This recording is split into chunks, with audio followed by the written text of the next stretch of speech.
Jésus. Amen. Amen.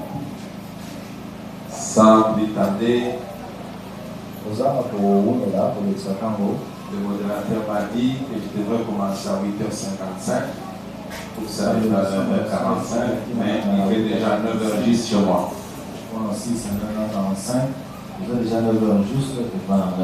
Alors, je n'ai pas le moyen de vous parler de 10 autres stratégies qu'il y a de rester.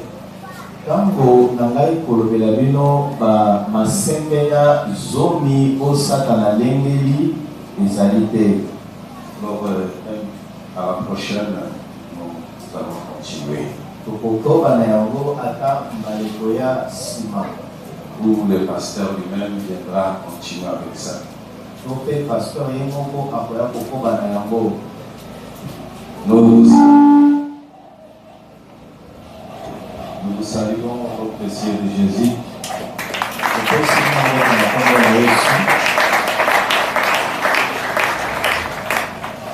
Et Dieu vous bénisse.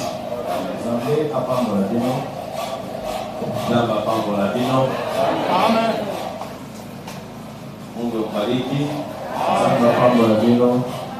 Zambe samuna benu. Onyesha kwa mchokole. Amen. Alama katula kwa mpambi. Amen. Les saints c'est les dièses. Il est Mungu en bénisse. Zambe alora pamba bino. Merci. Nous allons prendre deux versets. 1 Samuel chapitre 13, le verset 13 jusqu'au verset 14. 1 Samuel 13, verset 13, numéro 14. Et quelqu'un d'autre prendra Jean chapitre 4, le verset 23. Donc, commençons à Jean chapitre 4, verset 23. Verset 13, chapitre 13, le verset 13. Mokanda Bosso, 1 Samuel chapitre 13, verset 13. Merci. Samuel dit à Saül, tu as agi comme un fou. Tu n'as pas obéi au commandement que le Seigneur ton Dieu t'a donné. Si tu l'avais fait, le Seigneur aurait permis que pour toujours quelqu'un de ta famille soit roi en Israël. Verset 14. Oui, 14. Mais maintenant, tu ne pourras pas rester roi. Tu n'as pas obéi à l'ordre du Seigneur, alors le Seigneur a cherché un homme qui lui plaît pour l'établir comme chef de son peuple. Jean 83, l'heure vient et il est déjà venu où Dieu cherche le véritable sang de la terre. Que Dieu bénisse sa parole.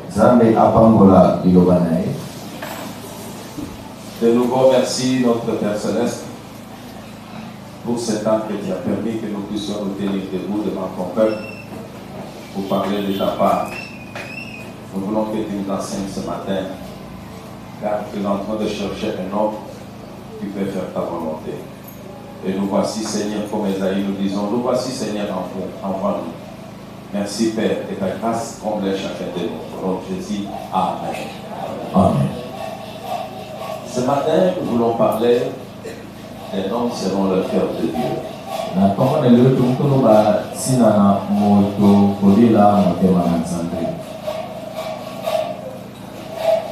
homme selon le cœur de Dieu.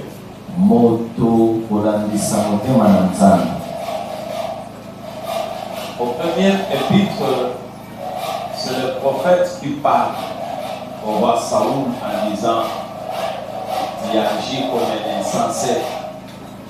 Si tu avais bien agi, l'Éternel devait affermir ton royaume. Et maintenant, puisque tu as agi comme un insensé, et Dieu te rejette, tu ne seras plus roi sur Israël. Et Dieu a choisi un homme selon son cœur, l'homme qui fera sa volonté. Namukanga Samuel bisika totangi mosakoli azoyebisa mokonzi Saul ke osali lokola zoba lokola moto aza na mayele te lokola yo koyi kotosa mobeko na nzambe femme d'Isaïe le sous na kitite apoli mutu mususu kweteye azala mokonzi na bisika na yo. Si dans l'Ancien Testament il cherchait un homme, soki na boka na kalanza bazalo kwa mutu, je ne sais pas s'il avait déjà trouvé. Oui, il avait déjà trouvé. Et dans la nouvelle alliance, Dieu ne cherche pas un homme. Dieu cherche plusieurs hommes. C'est ce qu'il a dit à la femme samaritaine. Dieu ne cherche pas un adorateur. Mais Dieu cherche les adorateurs. Et quel type d'adorateur? Le vrai adorateur. Lorsque nous parlons de vrai, maintenant il y a aussi des faux. Parmi les deux, toi tu es de quel côté? Tu es parmi les vrais adorateurs ou tu es parmi les faux adorateurs? Alors lorsque nous parlons de vrai et de faux, dans tous les domaines du monde, nous trouvons ces deux races. Le vrai et le faux. Nous pouvons trouver les vrais pasteurs et les faux pasteurs. Le vrai médecin et le faux médecin. Le vrai juge et le faux juge. Le vrai président et le faux président. Alors, c'est pourquoi Jésus a dit, laissez toutes les deux races grandir ensemble.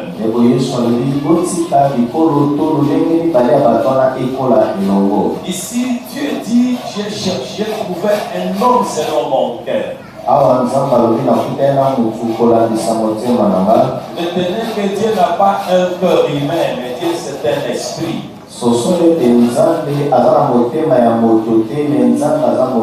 Alors quand tu parles aux hommes, il parle au langage des hommes. Il dit moi, j'ai cherché quelqu'un qui fait de bonnes choses, les choses qui me réjouissent, les choses qui glorifient mon nom, les choses que moi j'aime. Parce que nous parlons de ce que Dieu aime, de ce que Dieu n'aime pas. Il y a des choses que Dieu aime. Il y a des choses que Dieu n'aime pas. Il y a des choses que tu as déjà bénies. Il y a des choses qui sont déjà maudites. Alors, lorsque nous prenons Proverbe chapitre 6,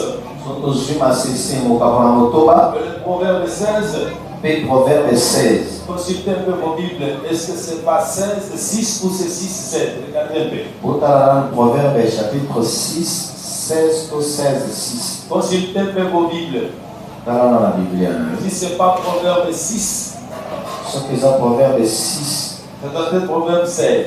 Consultez. Les 7 choses que Dieu n'aime pas. Proverbe 6, verset 16. Merci. Proverbe 6, verset 16. Il y a 7 choses que Dieu n'aime pas. Et lorsque vous les pratiquez, vous êtes déjà maudit par Dieu. Mais ce matin, nous voulons parler de quelqu'un que Dieu a aimé. Dieu dit, j'ai trouvé David. L'homme selon mon cœur. Cela veut dire David avait de caractère et Dieu aimait. Et ce matin, je vais vous parler de 7 caractères qui étaient en David. Dieu se réjouissait avec ces caractères-là. Après avoir parlé sur ces 7, je vais te poser la question, sur 7, toi, tu as combien?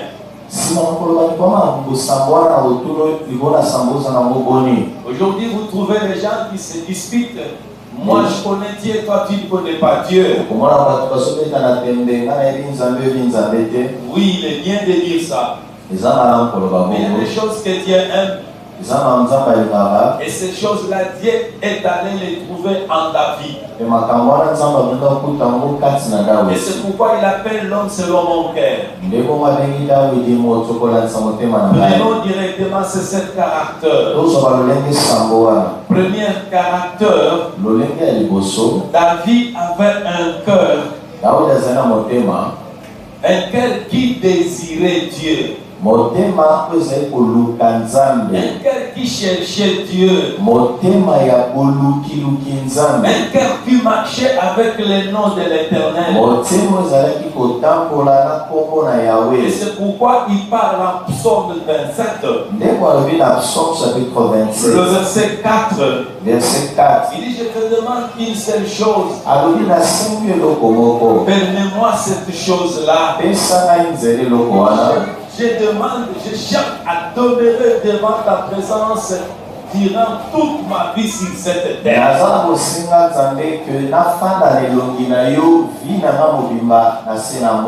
Il y a des gens qui marchent peut-être avec le nom de leur Dieu, peut-être avec le nom de leur prophète, peut-être avec le nom de leurs parents qui sont déjà morts. Alors s'il se connaît seulement, et lui appelle son père, il appelle sa mère, il appelle peut-être son prophète. Mais moi je te dis ceci, le nom de l'Éternel est une miraille forte. Et les justes réfugient là-bas et ils trouvent les refuges. Toi qui marches avec quel nom? Est-ce que toi tu désires premièrement? La Bible dit chercher premièrement le royaume de Dieu et tout ce qui reste, votre Père Céleste, c'est que vous avez besoin de ça. Et il va vous les donner. Je désire une seule chose. Rester dans ta présence. Combien de fois tu es dans la présence de Dieu? David dit à cet homme de Goliath, tu viens devant moi avec des javelots et des lances. Mais moi je viens devant toi avec le nom de l'Éternel. C'est lui que toi qui as insulté. Et puisqu'il a marché avec le nom de l'Éternel, et c'est pourquoi il dira, l'Éternel est mon berger, moi je ne manquerai de rien. Puisqu'il marchait avec le nom de l'Éternel, l'Éternel lui accorda la victoire. Qu'est-ce que tu désires? Lorsque tu ouvres la bouche pour parler à Dieu, qu'est-ce que tu demandes à ces dieux-là? Qu'est-ce que tu désires? Un cœur qui marche avec les noms. Deuxième critère que Dieu aimait en David, c'est un cœur qui se répand. Bien aimé, je vous ai dit que nous sommes appelés à tomber. La Bible dit un juste tombe 7 fois et 7 fois il se relève. Même moi je peux tomber, je suis un humain. Les anges qui étaient les anges de Dieu, ils ont tombé. Mais combien de plus forts raison l'homme? Nous sommes appelés à tomber. Mais il y a un moyen que Dieu a prévu. Comment retourner à Dieu? C'est seulement au moyen de la repentance. La repentance, c'est un chemin de retourner à Dieu. Quel que soit ton nom, quelle que soit ta puissance, tu es appelé à tomber. Et lorsque tu tombes, ne cherche pas à te justifier. Lorsque tu reconnais là où tu es tombé, cherche à se repentir. luka komilela Ne cherchez pas des chemins de tournée. oluka banzela mosusu te. Quand nous cherchons à nous repentir, soki toluki komilela mabe na biso et la repentance, mpe komilela mabe c'est un fruit du Saint-Esprit. ezali mbuma ya molimo mosantu. Pas tout le monde qui est appelé à se repentir. bato nyonso te nde baza na motema ya komilela mabe na bango. Lorsque nous prenons ces deux rois, soki tozwi bakonzi mibale nous oyo prenons Saoul tozwi et saulo nous prenons David. e tozwi dawidi. Qu'est-ce que Saoul a fait saulo asalaki nini pour qu'il soit rejeté? po ete nzambe akwaka Et ye? qu'est-ce que David lui a fait dawidi asalaki nini pour qu'il soit récupéré po de ete Dieu? nzambe azwa ye lisusu? Prenons les deux péchés de Saoul. tozwa masumu mibale ya saulo. Le premier péché de Saoul, lisumu ya liboso ya saulo, Saoul lui saulo ye a envoyé par Dieu otindamaki epa na pour nzambe détruire Amalek, po ete aboma amalek les biens et les hommes. biloko mpe bato. Mais Saoul est allé, saulo akei il a gardé le vin, abombi bango mbele, il a gardé Agag le roi. abombi mpe mokonzi agag. Voilà le péché de Saoul. tala masumu ya saulo. Mais lorsque les prophètes viennent ntango mosakoli ya ye pour dire à Saoul, mpona koyebisa saulo qu'as-tu fait? osali nini? Écoutez Saoul, yoka saulo, quand je vis que le vin était gras, je peux te donner à l'Éternel. ntango namoni bibwele ezali na mafuta na obe nakopesa yango nzambe. Et quand je vis le roi Agag, j'ai dit non, c'est un roi, comment je peux l'épargner? ntango namoni mokonzi agag nalobi mokonzi lokola ngai nakobomba ye. Ça, c'est le premier péché. lisumwa na ye Deuxième péché, lisumwa il mibale n'était pas prévu au roi de sacrifier. epesamelaki bakonzi te nzela batumba mbeka C'est seulement au sacrificateur. soki banganga nzambe. Mais lorsque Saoul a vu ntango saulo amoni que c'était le moment de l'offrande, ezalaki ntango ya libonza, et Samuel ne venait pas, samuel azoya te, Saoul lui a donné l'offrande. saulo ye apesi libonza. Après avoir offert, nsima ne kobonza, c'est le prophète qui arrive. mosakoli ya ye Il lui pose la question, atuni ye motuna, pourquoi toi tu as offert? mpo na nini yo obonzi? Écoutez Saoul, yoka saulo, lorsque j'ai vu que toi tu ne venais pas, ntango namoni ozoya et te, que le peuple me quittait, libota ezotikanga, c'est pourquoi je suis allé offrir. nde nakendaki kobonza. Tu agis comme un insensé. osali lokola zoba. Regardez ces deux péchés. tala masumu mibale oyo. Toutefois qu'on reprochait à Saoul, mbala nyonso bazali kopamela saulo, Saoul ne retournait pas la repentance. saulo abandaki kozonga te na komilela Mais mabe. Saoul lui s'est justifié. saulo abandaki komilongisa. Saoul, ce n'est pas de ma faute. saulo eza na mbeba na ngai te, C'est ta faute à toi, Samuel. eza nde foti na Si tu yo te dis Samuel. avant, soko ya avant tu allais le faire. olinga kosala yango. Oui, iyo le silence de Dieu kimia na nzambe ne signifie pas son absence. eloloba teke nzambe aza te. Mais prenons Amen. maintenant David. tozwa sika dawe. Qu'est-ce que David a fait? dawidi asali nini? A convoité la femme d'autrui. alelaki mwasi ya bato lisumu ya Deuxième liboso péché, ya mibale, il a connu la femme d'autrui. ayebaki nzoto ya mwasi ya Troisième bato péché, lisumu ya misato, il a fait quoi? Grosser la femme d'autrui. apesi mwasi ya bato zemi, Quatrième péché, ya minei il a tué son mari. abomi mobali na ye. Mais lorsque ce péché revenait à David, ntango sika bafongoleli dawidi masumu David oyo, a déchiré le vêtement. dawidi apasoli Il bilamba, a dit que Dieu me pardonne. alobi nzambe alimbisa ngai, Il a cherché la repentance. aluki komiyambola mabe. Bien-aimé, balingami, ne cherchons pas à justifier nos péchés. toluka te kolongisa masumu na biso. La vie dans l'église aujourd'hui, bomoi na eklezia lelo c'est comment justifier leurs péchés. ezali boni na sembolisa lisumu na ngai. soki nasali C'est oyo pas de ma faute. ezalaki C'est foti la na faute ngai du te, couturier. ezalaki moto atongelaki ngai nde atongeli ngama te, eza C'est la foti na faute ngai de te, celui-ci. eza foti ya songolo. Adam, akan pourquoi tu as péché? osumuki mpona Oh nini? Seigneur, okolo tu sais combien de temps j'ai fait devant ta présence. oyebi boni naumela na elongi na yo. Lorsque j'étais seul, ntango nazalaka nga moko je n'avais pas péché. nasumukaki te. La femme que tu m'as donnée, mwasi oyo c'est celui opesika qui m'a amené au ye péché. amemi nga Non, nasuka te. cherchons seulement toluka kaka une vie de bomo repentance. ya komilela mabe na biso Ne esuki. cherchons pas à justifier nos toluka te péchés. kolongisa masumu na biso. Et Dieu vous bénisse. Un cœur qui se repent, ata soki ozomi motema eza omilela, Dieu cherche lesquels comme ça. Zambe alukamite mabongo. Quelqu'un qui se répand. Moto sokomile là. Et non quelqu'un qui fait des aventures.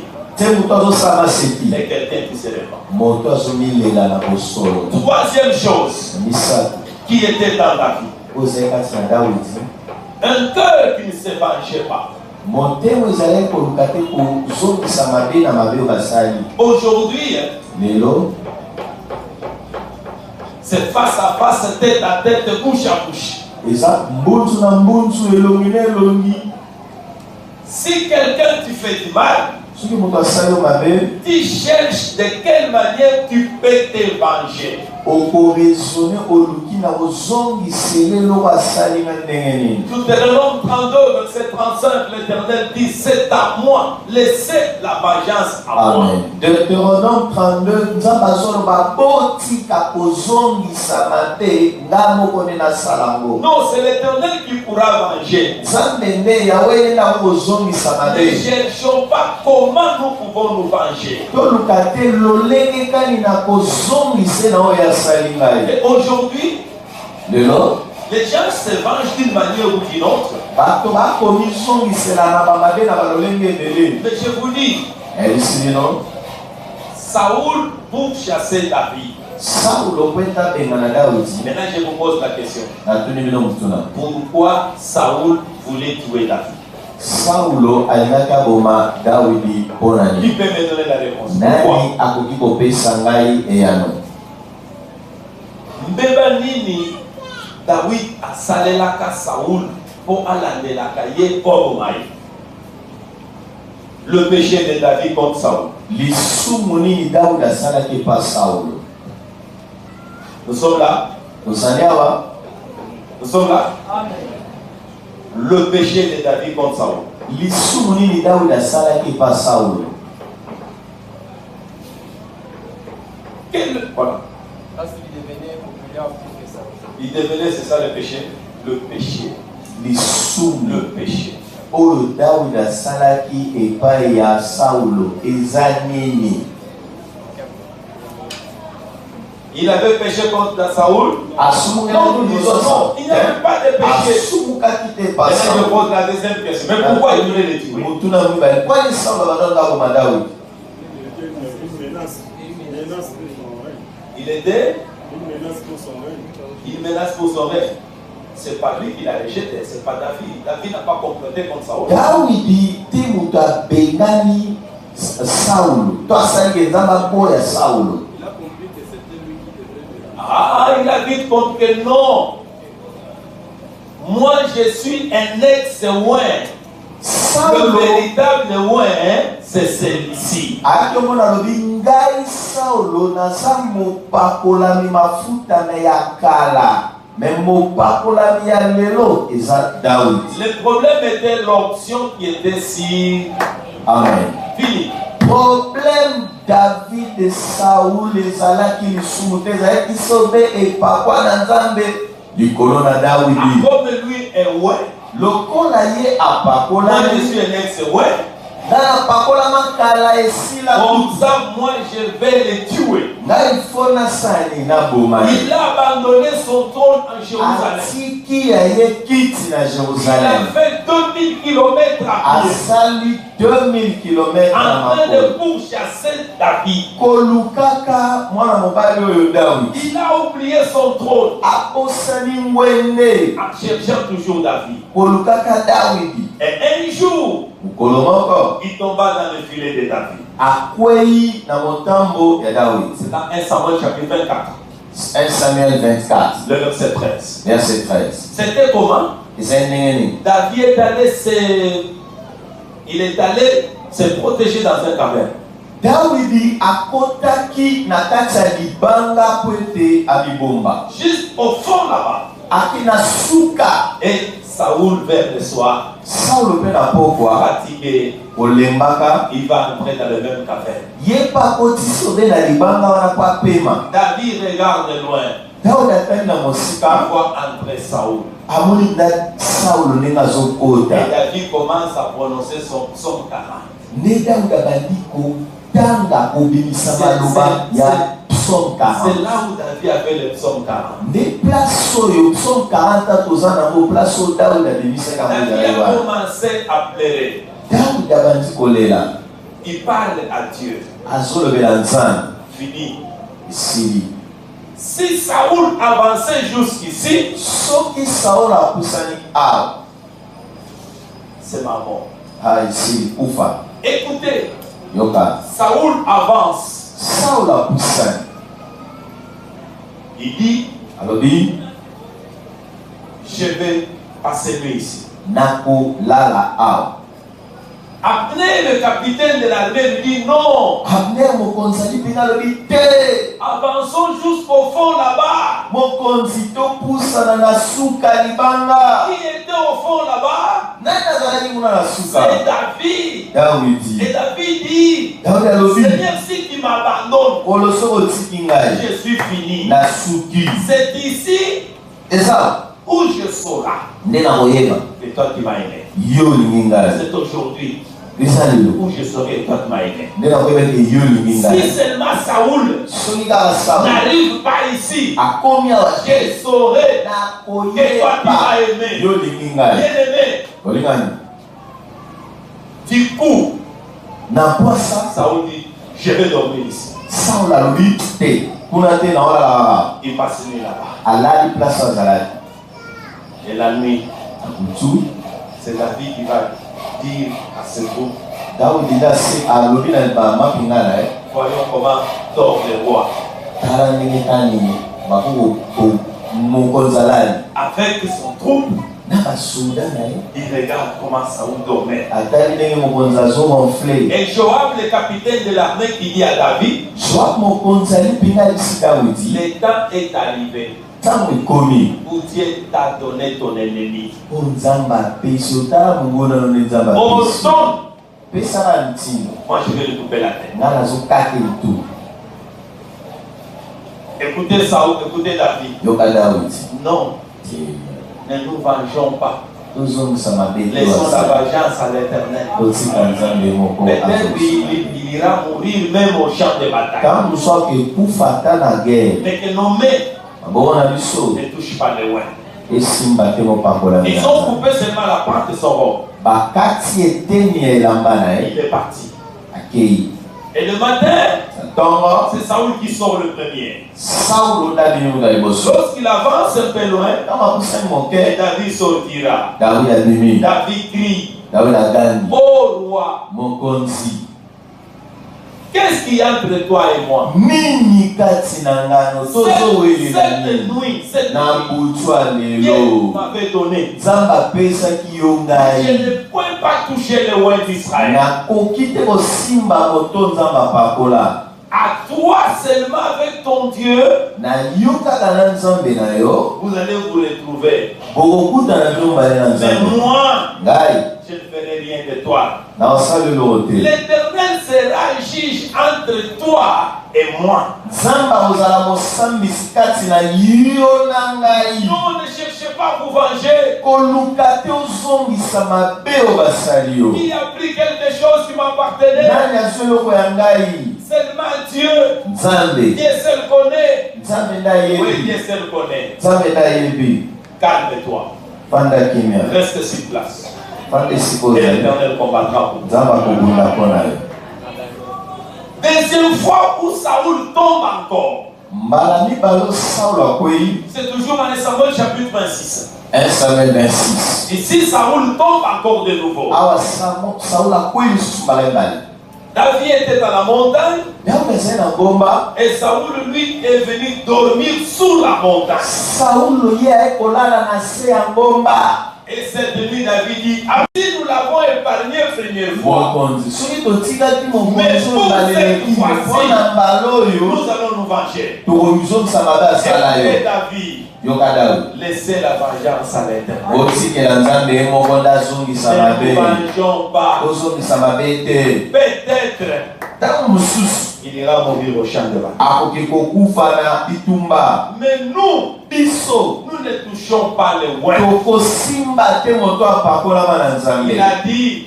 alobi prenez la cruche bozwa mbeki na mai et prenez la flèche du roi. Ils sont partis. Ok. Et le matin, lorsqu'il se réveille, il ne voit rien. Et c'est David qui va crier. Abner, tu étais où pour protéger les rois? Cette nuit, j'ai encore de nouveau dans votre camp. Je ne pouvais pas toucher au roi.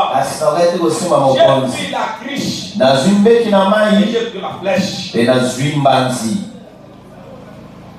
là, c'est Saoul qui commence à me il dit, je ne sais pas ce qui est entre toi et moi. Ne cherchez pas à vous venger. Lorsque l'adversaire tombe dans tes mains,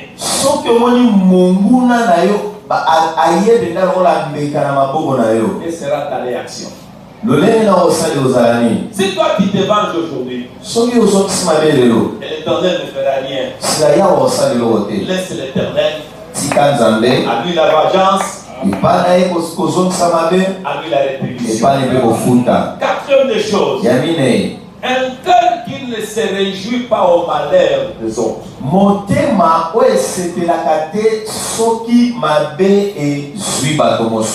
Aujourd'hui, c'est devenu une actualité dans l'église. Quand par exemple le docteur tombe dans le péché et qu'on pourra communiquer ça à l'église, je vous dis, avant le soir, il n'était pas avec nous ici.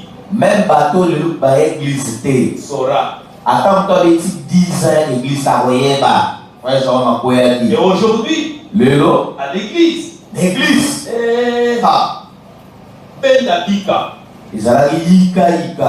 qui est arrivé?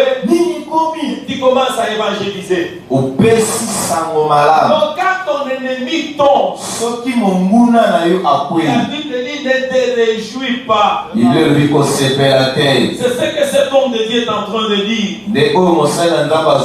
Ne te réjouis pas dans mon malheur. Si je tombe, et Dieu va me relever. Quand ton ennemi tombe, peut-être c'est un témoignage. Il commencera à dire. Vous savez, quand les églises se divisent, ceux qui restent ou ceux qui vont partir, ceux qui resteront, ils sont en train de prêcher les erreurs de ceux qui sont partis. Ah, sur l'église de Kabani.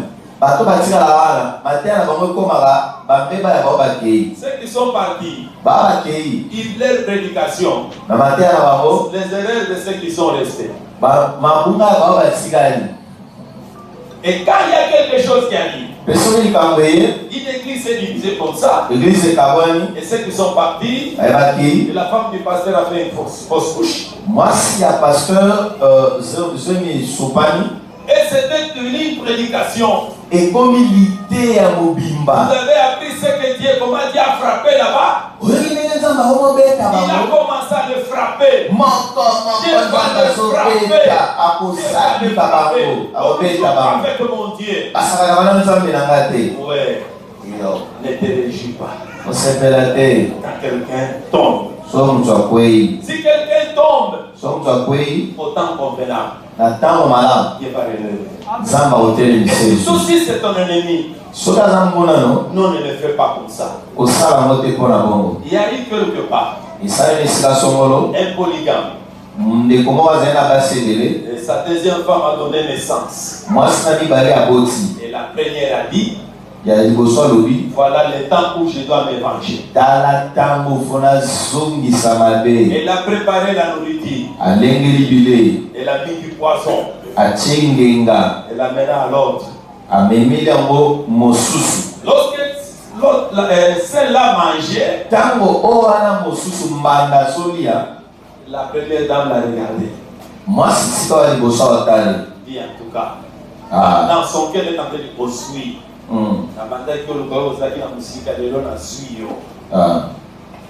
Elle est morte. Là, je pose la question. Lorsque tu as le sang de quelqu'un, Où est-ce que tu iras avec ces 100 ans? Ok, Namoa. Ne cherche pas à te venger. Kolukatozo Samabe. Et ne cherche pas à te réjouir. Kolukapete Osepela. On informa David Bapesida ou Sambo. que Saoul et son fils Jonathan sont morts. Mwana ya Saul pebo Saul bakufai. David pose la question Daoud atuni mutuna. à l'intendant qui a mené le rapport. Namo kamililoko yo amemaki Sambo. Qui vous a informé? Nani apeso Sambo wana? Il y a un jeune homme dehors ici. Alors bien lenge mobali mo wazali bandao. David sort. Daoud abimi. Il trouve le jeune homme. Akutani lenge Le mobali. jeune homme debout. Lenge mobali Le atele. jeune homme dit-moi, Abi yebisanga lenge mobali. d'où viens-tu? Qu'est-ce qui est arrivé? Uti wapi nini salemi? Je viens du champ de bataille. Na uti na bisika itumbezali. Saoul était acculé par l'ennemi. Saulo bazinga ke pa banguna. Il m'a dit, donne-moi la mort Ayebisinga elenge mobali bomangai. et les Philistins ne me prennent pas vivant. Kasi bafilistia bazwanga te na bomoi.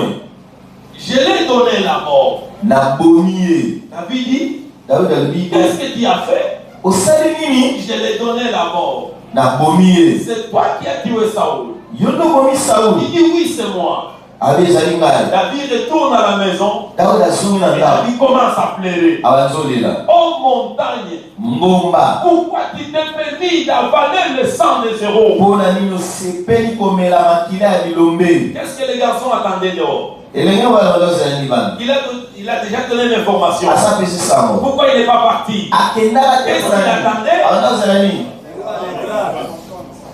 Moi le meilleur. David sort encore. David abimi Il lisusu. lui pose la question. Atuni Mon motuna. fils, dis-moi la vérité. Ebisaka solo. Comment Saoul est mort? Saul akufi ndenge nini? Il dit au roi, Abi mokonzi. il était attaqué par les Philistins. Bafilistia baatakaki ye. Et il m'a dit, donne-moi la mort. Alobi boma ngai. Alors j'ai tiré mon épée. Nabimisi yanga J'ai mopanga coupé la tête. nakati ye mutu. Lui et Absalom, Jonathan. Ye na Jonathan mwana na ye. Avait dit, David alobi puisque tu as dit, lokola yo ndo olobi tu yango as tué les rois, ete oboma mokonzi prenez-les, bozwa ye fais-le comme il a fait au roi. bosala ndenge asali mokonzi On lui coupa aussi la tête. bakati elenge mobali wana mpe mutu. Toi, les porteurs de faux messages, Yo moto omemaka basango mabe on te coupera aussi la tête. bakokataka yo mpe mutu. Continue à faire. Kobana na komema masango Après avoir parlé, nsima na on kolobaka te coupera aussi la yo tête. bakokataka mpe mutu. Car tu marches avec le faux message. ozotambolaka basango mabe Tu veux amener la haine au roi. olingi omema koyinepa mokonzi. Le roi n'est pas appelé Mokonzi abiangami te à se réjouir à se réjouir contre ses ennemis. Non. ya kosepela mpo na mabe ya banguna na ye. Nous devons avoir un ennemi qui s'appelle le diable. tosengeli tozala monguna moko kombole satana. Et si nous tombons, nous allons nous réjouir. soki satana akwei Je tosepeli ne peux pas me réjouir puisque l'autre est tombé. nako te kosepela mpo songola akwei. Si je me réjouis puisqu'il est tombé, soki nasepeli mpo akwei qui va les remplacer? nani akozwa place na C'est ye? toi qui es là-bas? Yo Non. te Pourquoi se réjouir? mpo nani kosepela Et aujourd'hui, lelo les gens commencent même à envoyer d'autres dans les camps du diable. Les églises commencent à envoyer les autres dans les camps du diable. baeglize ekomi kopesa mitindo na molako na satana. Non, non.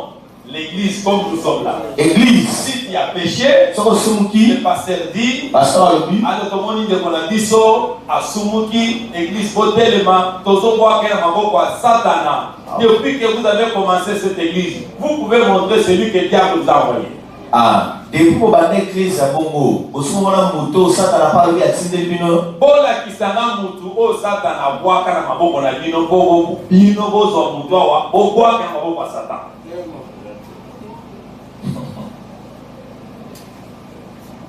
Que Dieu vous bénisse. sama pambola bino Vous avez compris. bososoli. Est-ce qu'on peut avancer? Est-ce que tokokopusa Merci. Cinquième, ya mitano? David avait un cœur qui pardonne le péché des autres. Daudi azali na motema elimbisaka masumu ya baninga mosusu. Il y a des gens ici à l'église. Et ça n'a pas en église. D'abord, qui ne se parle même pas. Ba lobanaka kutu te. Qui ne se fréquente même pas. Ba kuta nakate batala nakate. Il dit moi. Alobi ngai. Je ne peux parler chez elle. Nakoki konyata makolo na pe pasongolo te. Jamais de ma vie. Jamais akomona ngai. Nous pouvons prier ensemble. Toko sambe le longo. Nous saluer. Toko pesa na mbote na C'est musika. bien ici. Makolo ya ngao. Et pas naïf. Ça ne peut pas se faire. Jamais. Si tu ne pardonnes pas, Soko limbi sarabatuté. ton péché ne sera pas pardonné. Lisumo ya yo baro limbi sarangote. Jésus dit à Matthieu chapitre 6, Yesu alobi na Matthieu 6. pardonne nos péchés, Limbi sa masumu na biso. comme nous aussi nous pardonnons à ceux qui nous ont offensés. Pela moko biso pe toko limbi sa baye oyo basumuke pa na biso. Pardon, faisons le contraire. Pardon, fais le contraire. To ok? balola maloba wana. Ne nous pardonne pas nos péchés, Olimbisa masumu na biso te. puisque nous aussi nous ne pardonnons pas les péchés des hommes. Lokola biso pe tolimbisaka te masumu ya bato mosusu. Vrai ou faux? Vrai. Tu veux aller loin, Olingo ya musika pardonne les autres.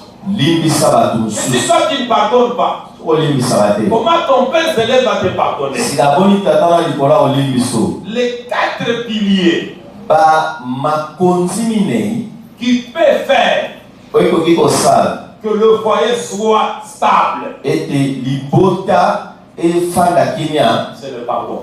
eza kolimbisa mabe. C'est le pardon. Eza kolimbisa na mabe. Les hommes Mibali demandent pardon à leurs femmes, kosenga bolimbisi pa basi na bango. les femmes aussi, Basi qui demandent pardon à leurs hommes. o basenga bolimbisi pa mibali na bango. Je vais voir, Na otala dans cette salle, na sako il y a un mari qui demande pardon lorsqu'il a commis un péché. nani mobali na ye asengaka bolimbisi soki asali mabe.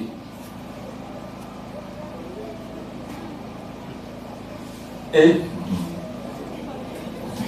c'est vrai ça. Est-ce que eza ya solo mosapi wana Il y a que c'est dit maman. ezaka bamama 10 Ok. malamu Il y a une femme qui demande pardon. na bapapa nani aza na mwasi oyo asengaka bolimbisi. Voilà. Maintenant, qui est l'homme qui demande pardon à Sika kaka na bapapa papa nini asengaka bolimbisi. Oh. C'est diminué encore. Hein? Ekiti Maintenant, qui a quelqu'un dans cette église qui ne se parle pas? nani na église oyo aza na mutu moko bango mibale basololaka te. Ici, Nani ici c'est d'abord ici c'est place. kaka nde toza awa bosololaka Si qui est te. là, So oza fais ci. tombolaka loboko tombolaka loboko oza na mutu moko nde toza bosololaka te. Tombola loboko. Ok, c'est comme. Ok, merci. Maman, t'es dans le colo. Est-ce que vous tombez les lois d'Awa? Aïe, et à Koya. Olodi? Azate. Ayakate. Mais à Koki Koya. À Koko Yakaka. Merci. Nani pe azana moto ye azawa te azawa moto ana azawa te o balokisaka na ye te me azawa te Motu moko bolobanaka na ye te me aza awa te aza kaka mosusu esika mosusu soki ozali otomboli kaka loboko aza ata na voyage. Merci. Telema pe likolo. Est-ce que ozwi mokano ya kolobisana naye nzambe alimbisa ye? Est-ce que ozwi mokano ya kolobisana naye nzambe alimbisa ye? Amen. Amen. Amen. Nous faisons beaucoup de bruit à Dieu. Tozotiela nzambe makelele ebele. Dieu ne cherche pas les gens qui font des bruit. Mais Dieu cherche le véritable adorateur. Amen. Dieu n'a pas besoin des adorateurs.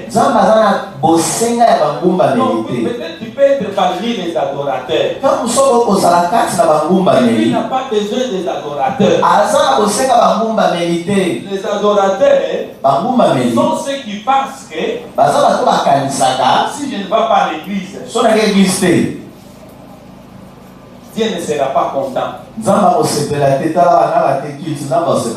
Non. Dieu n'a pas besoin que tu sois ici. Mais Dieu a besoin que tu sois dans sa présence. Étant dans sa présence, c'est étant faisant la volonté de Dieu. Que tu sois un homme ou une femme selon le cœur de Dieu. Et ce que Dieu veut, que tu te repens, et tu as un cœur qui pardonne aussi aux autres.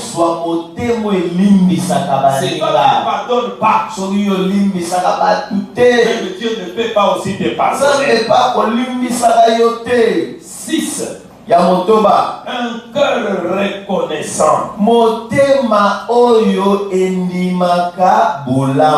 Un cœur reconnaissant. Même si tu as grandi dans une maison à beaucoup souffert.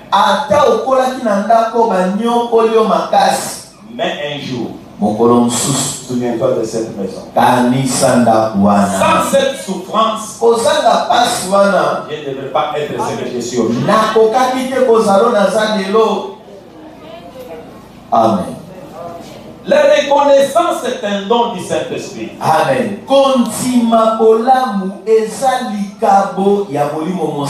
Et la reconnaissance n'est pas du monde. Et c'est pourquoi David dira en psaume 116, le verset 12, il dit, qu'est-ce que je donnerai à ce Dieu-là pour tout ce que ce Dieu-là a fait pour moi? Laissez-moi vous dire, beaucoup plusieurs combien de nous venons du village.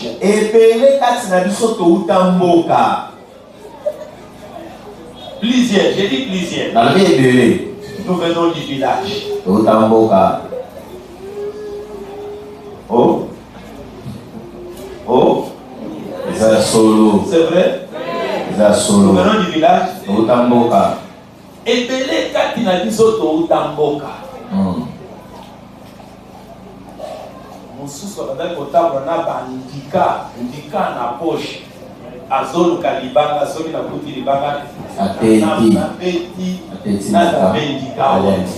Mais les lots, poche badai kota bandika, et comme il a Djomouta.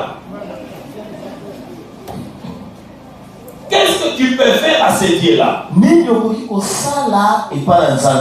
Plusieurs de nos mamans. Parce que moi, j'ai mon nene boy, il y a Gelsey. Moufougou. Il y a Gelsey. Autant il y a des pédales, calcul mental, calcul géométrie. Mais aujourd'hui, voilà ce que Dieu est devenu. Mais qu'est-ce que tu peux faire à ce Dieu-là? David, un jour, il s'est retrouvé au trône. Comment il est arrivé au trône? Malgré l'onction, malgré la protection de Dieu, mais Jonathan, le fils de Saoul, a joué un grand rôle. Il a joué un grand rôle. Un jour, il voulait se séparer avec David. Ils se sont embrassés. Ils ont commencé à pleurer. Puisqu'ils voulaient l'épargner. Saoul, son père, voulait tuer David. Écoutez les paroles de Jonathan. Je sais que tu régneras. Je sais que tu régneras. Mais le jour où tu seras roi, souviens-toi de moi. L'Éternel va va te donner le royaume. Nzambe akopesa bokonzi. C'est tout ce que mon père est en train de faire. Ata nyonso papa nanga azosala Toi, lelo. tu régneras. Yo okokoma Mais lorsque mokonzi. tu seras grand, Ntango okokoma monene. souviens-toi de moi. Daudi likanisa Et ngai. David dit Daudi alobi. que l'Éternel me garde, Nzambe que abatela ngai. l'Éternel me protège. Nzambe abomba ngai. Je ferai ce que tu dis là. Nakosalama alobi. Un jour, Mokolo moko. David apprend la mort de Samuel. Daudi ayoki ke Jonathan kufi. Il plaira. Aleli. Il a pleuré. Aleli. Mais comme il ne pouvait pas faire, Lokola wana kosekuse te. il est déjà mort fini. Asa kufi. Makambo esili. Lorsque nous prenons 1 Samuel chapitre 9, Sika soki tomati na Samuel chapitre 9. David voulait faire du bien à la maison de Saul. Dawidi alukaki asala bolamu na ndako na Saulo. Il appelle Chiba, les gardiens. Abengi mobombi to mobateli babengi obenga Tsiba. C'est le verset 1er jusqu'au verset 13. Verset 1 kilo 13e. Alors il dit à Chiba, Ainsi Tsiba. qu'est-ce qui est resté dans la maison de ton roi? Eloko nini etikali na ndako ya mokonzi na yo? Il dit non. Alite. Tous les fils de Saoul sont passés. Bana nyonso ya Saulo Et bakufi. le fils de Jonathan aussi. Bana Jonathan pe. Mais il Kasi reste un boité. etikali na mokakatani Un moko. boité. Mokakatani. Il s'appelle Komona ye. Mephibosheth. Mephibosheth. Il dit, Alobi. puisque cet homme-là vit, Lokola moto amoni ye. j'ordonne, Napesi mitima. amenez-le-moi ici. Bomemela ngai ye awa.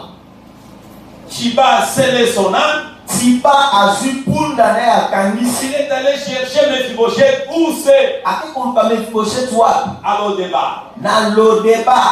Il a trouvé. Akuti. Lorsqu'il ouvre la porte, Ntango afungoli ekuke. c'est Mephibosheth qui pose la question. Qui est celui-là? Mephibosheth azotuna oyo lisu nani? Il dit, c'est moi. Alobi ezali ngai. C'est moi, Chiba. Eza nga Tsiba. Qu'est-ce que tu es venu chercher? Oyo ekosala nini Je awa? croyais que tu es avec le roi David. Nakanisa koza na mokonzi Il Dawidi. dit oui. Alobi Je iyo. suis avec le roi David. Naza na Mais mokonzi le roi a Dawidi. besoin de Kasi toi. mokonzi aza na bonzenga na yo. Mephibosheth commence à pleurer. Mephibosheth abandi Il kolela. va me tuer. Nakokende koboma Non, je ngai. n'ai pas besoin de David. Naza na besoin Il Dawidi. dit non. Alobi te. S'il te tue, Soki abomi yo. que ton sang makila oyo yo soit sur moi. ekwela ngai. La valeur du sang. Motuya ya makila. La valeur du sang. Motuya ya makila. Tout ce que tu as fait comme avortement. Nyonso osala loka kosopiseni. Si tu ne t'es pas converti, Soki omiyamboli te. puisqu'il y a la différence entre confesser et convertir. Po kotubela na kobongola eza biloko mibale ekeseni. Si tu ne t'es pas converti, Soki obongwani te. ce sang-là Makila wana est toujours sur ta tête. ezala na mutu na yo. Il dit non, allons-y. Alobi tokende. Ils sont partis. Bakei. Lorsqu'il arrive, Ntango akomi on le déposa. batie ye. Il est allé par terre. Batie na alai na mabele. Il pose la question, Atuni motuna. moi un mort, Ngai mbwa oyo asa kufa. qu'est-ce que je peux faire dans ton gouvernement? Nakosala nini na bokonzi na yo? Écoutez la réponse de David. Yoki ya na Daudi. Non, Mephibosheth, Te Mephibosheth. ne dis pas ça. Koloba te koza mbwa. Lorsque je te vois, Ntango na omona yo. moi je ne te vois pas. Nazomona yo Et te. moi je vois ton père. Nazomona papa na yo. Moi je vois ton père. Nazomona nde papa na Je yo. te rendrai Na tout ce que kozongisela je yo. peux faire pour Jonathan. Nyonso nakokaki kosala mpo na Ce n'est pas à Jonathan. cause de toi, Eza mpo na yo mais c'est à te. cause de ton père. Eza mpo na papa na Ce yo. matin, je vais dire à quelqu'un, Nazonga yo yebisa ce mutu. n'est pas à cause de toi, Eza mpo na yo c'est à cause de te. ton père. Eza mpo na papa na yo. Et Ah. toi aussi, Yo pe fais du bien, sala de bolamu. peur que demain, Po ete lobi tes enfants aussi bana na yo puissent bénéficier basangola la grâce ngolu qui est sur toi. oyo eza likolo na yo. Moi, je dis ceci à mes enfants. Ana yebisa bana nga boye. Oui, je suis appelé à mourir. Na benga mina kufa. Un jour, je mourrai. Mukolo na kufa. Et lorsque vous resterez sur cette terre, ne priez pas le Dieu d'Abraham. Ne priez pas le Dieu d'Isaac. Ne priez pas le Dieu de Jacob. Dites ceci à Dieu. Le Dieu qu'a servi notre Père. Puisque jusque-là vous priez le Dieu d'Abraham. Mais la Bible dit Abraham ne nous connaît pas. Jacob ignore ce que nous sommes. Si ce matin on posait la question à Abraham, qui prêche sur Lingwala? Il dira c'est une race de païens. Si on pose à Jacob, il dira c'est un chien. Mais si on pose à Jésus la question, il dira non, c'est le sacrificateur qui accepta ma sacrification. Changez votre manière de parler à Dieu. Non, nous ne sommes pas fondés en Abraham. Nous sommes fondés en Christ. Amen. La pierre angulaire qui a été rejetée par Israël. Mais cette pierre-là, une pierre de valeur devant Dieu. Voilà là où tu es fondé. La reconnaissance. La reconnaissance. Oui.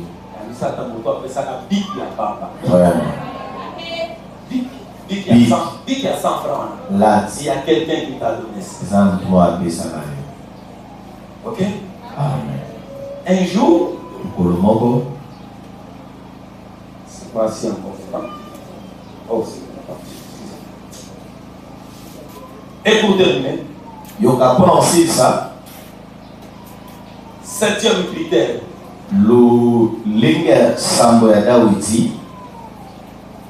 Un cœur qui a de bons projets pour Dieu.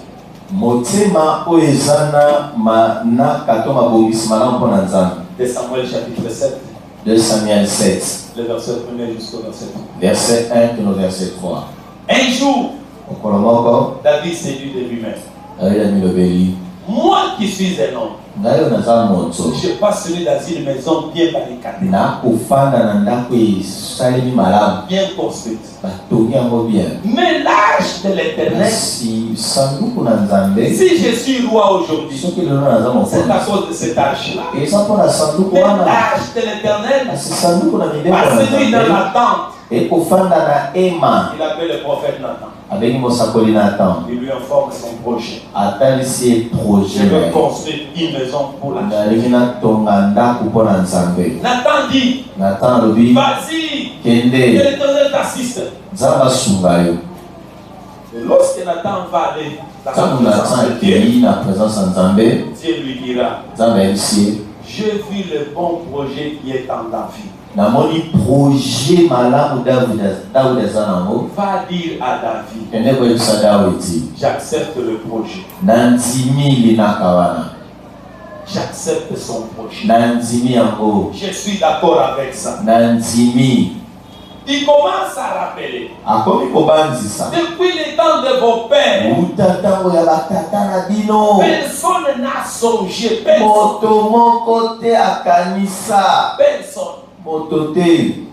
de construire une maison pour moi. J'ai été toujours dans des tentes. Et je vous pose la question. Qu'est-ce qui était dans l'arche?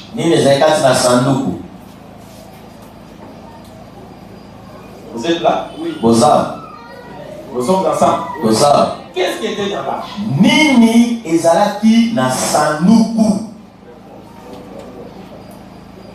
Dieu dit, je passais toujours nuit dans des tentes.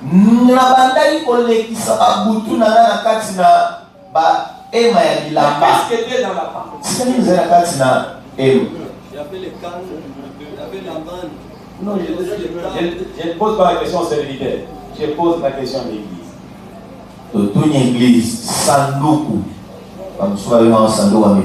Ok, devoir à domicile. Allez chercher. Vous devez venir répondre. Et Dieu dit, va dire à David, mais ce n'est pas lui qui va construire. C'est son fils. Il viendra après lui. Dis-lui, puisqu'il a eu cette résolution,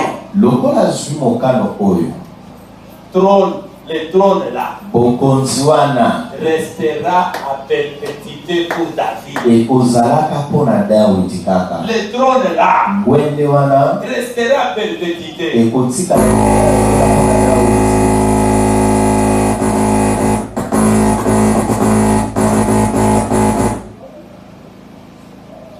Même si son fils péchait, je le traiterai en se souvenant de David. Si Israël péchait, je guérirai Israël à cause de David. Et c'est pourquoi le Messie devrait toujours venir dans les lignées de David. Quels sont tes projets? Et quels sont les projets que tu as établis pour l'Éternel? Qu'est-ce que tu peux faire pour ce Dieu-là? Le Dieu qui cherche quelqu'un qui a un cœur. Un cœur qui forme de bons projets.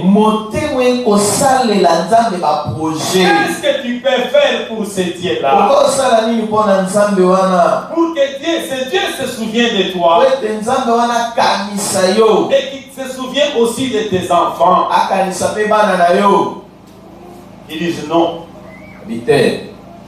Mariage lokola oyo. Atabana na yo pa kozanga kaya voter. Pourquoi? Puisque tu as de bons projets pour Dieu. Merci.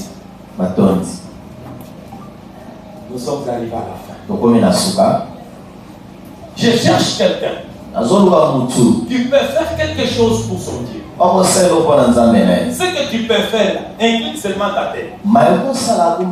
Commence à méditer. Qu'est-ce que je peux faire?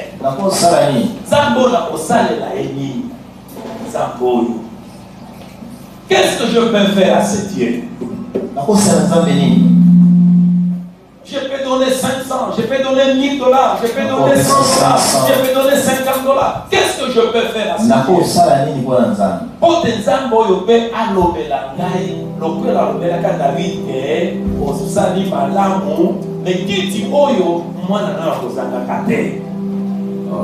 Je cherche quelqu'un, si tu es là, tiens-toi debout.